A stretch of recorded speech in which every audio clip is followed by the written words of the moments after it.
Evangelho de Mateus, capítulo 28, versículos de 16 a 20. Os 11 discípulos partiram para a Galiléia, para o monte que Jesus lhes tinha indicado. Quando o viram, adoraram-no, eles que a princípio tinham duvidado. Jesus, aproximando-se, falou-lhes assim: Foi-me dado todo o poder no céu e na terra. E depois, ensinai todas as gentes, batizando-as em nome do Pai, e do Filho e do Espírito Santo, ensinando-as a observar todas as coisas que vos mandei. Eu estarei convosco todos os dias até ao fim do mundo. Palavra da salvação.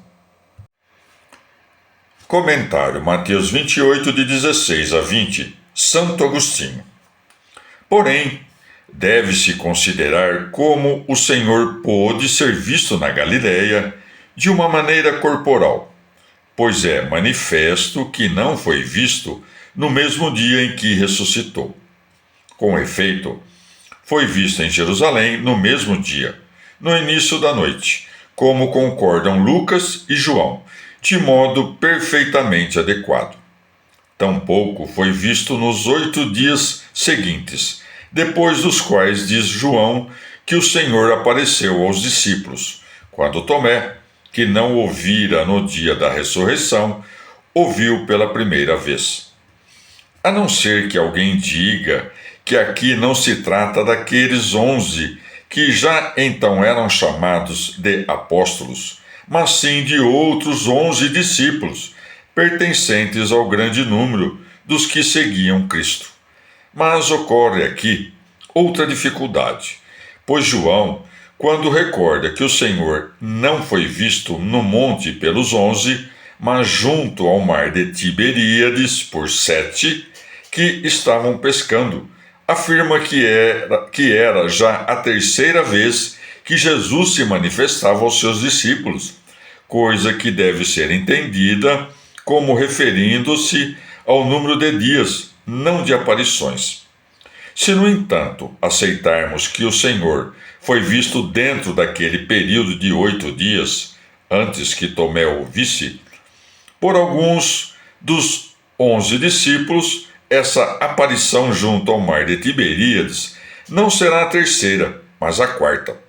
E com isso somos forçados a compreender que, depois de tudo isso aconteceu, os 11 discípulos ouviram no monte da Galiléia. Sabemos, portanto, que os 4 evangelistas concordam em dizer que o Senhor foi visto pelos homens 10 vezes depois da ressurreição.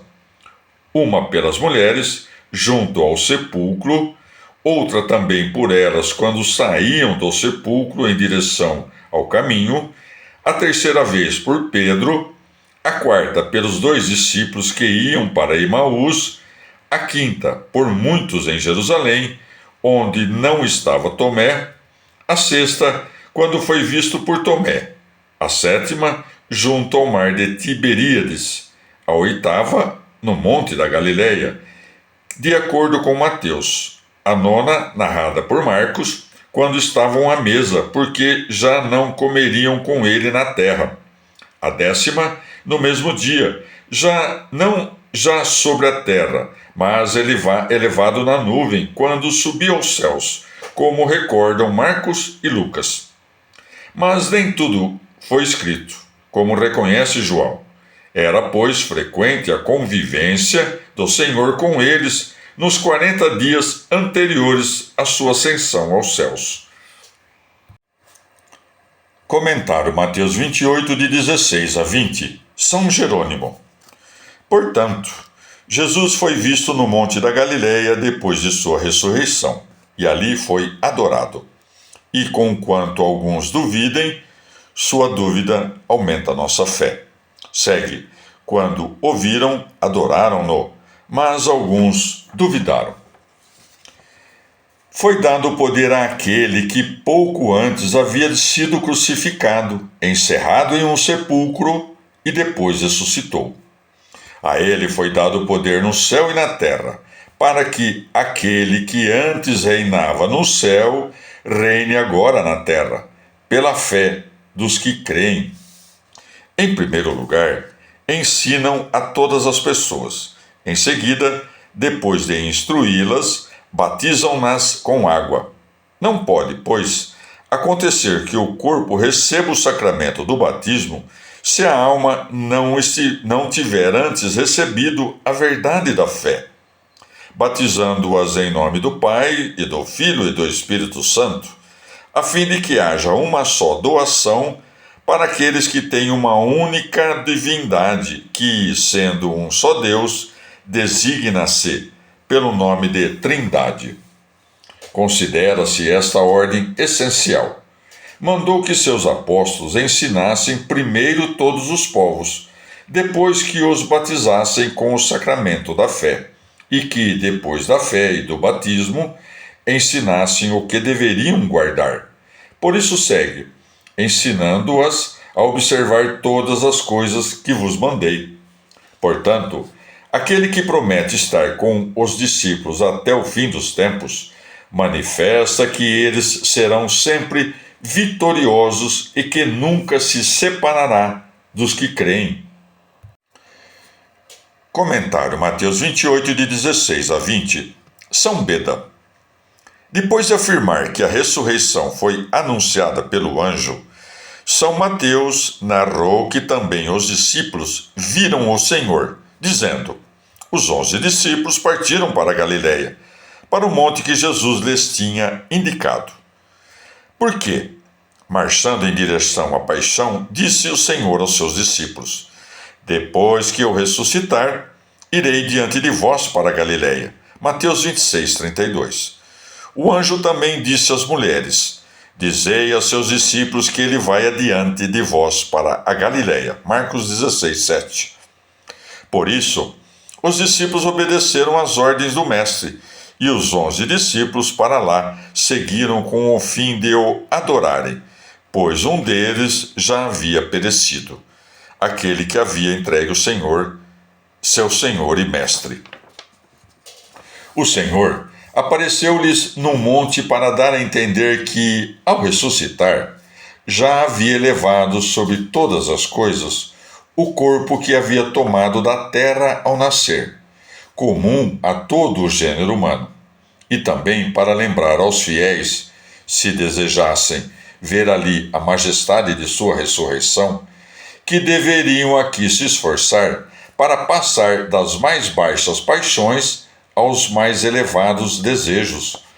Ademais, Jesus precede seus discípulos na Galiléia, porque Cristo ressuscitou dentre os mortos como primícias dos que morrem.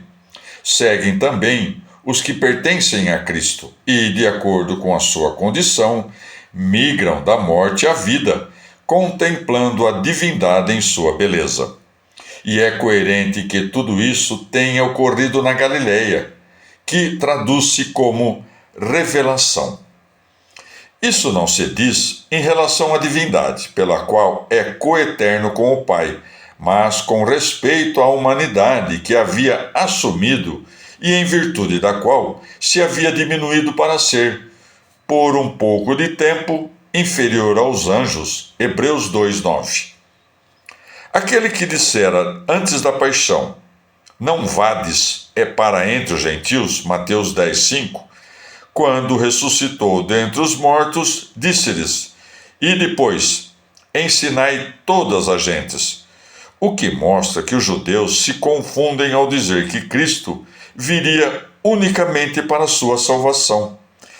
Que se envergonhem também os donatistas, que, desejando confinar Cristo a um só lugar, afirmaram que ele está apenas na África, mas não nas demais regiões. Pergunta-se como o Senhor diz aqui: eu estarei convosco, quando lê-se que disse em outro lugar: vou para aquele que me enviou. João 16:5.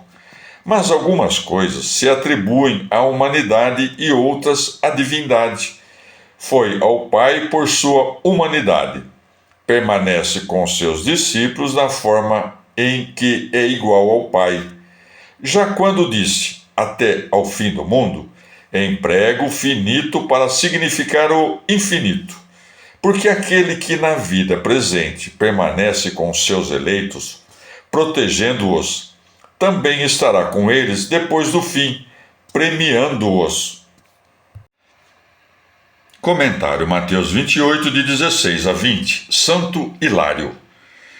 O que há que possa contribuir para a salvação dos homens que não esteja contido neste sacramento? Todo o necessário está plenamente nele, pois provém daquele que é pleno e perfeito. Com efeito, este sacramento recebe o nome de sua natureza do Pai, que é apenas Pai. Não recebe de outrem, como os humanos, a capacidade de ser Pai. Ele próprio não é criado, é eterno, e tem seu princípio em si mesmo, não sendo conhecido por ninguém além do Filho.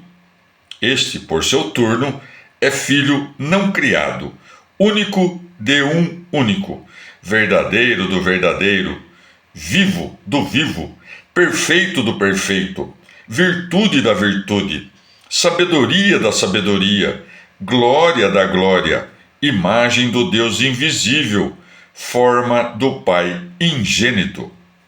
O Espírito Santo não pode se separar da confissão do Pai e do Filho. E, efetivamente, em nenhuma parte falta este consolo de nossa esperança. Nas operações de seus dons está o penhor das futuras promessas. Aqui está a luz das inteligências e o esplendor das almas.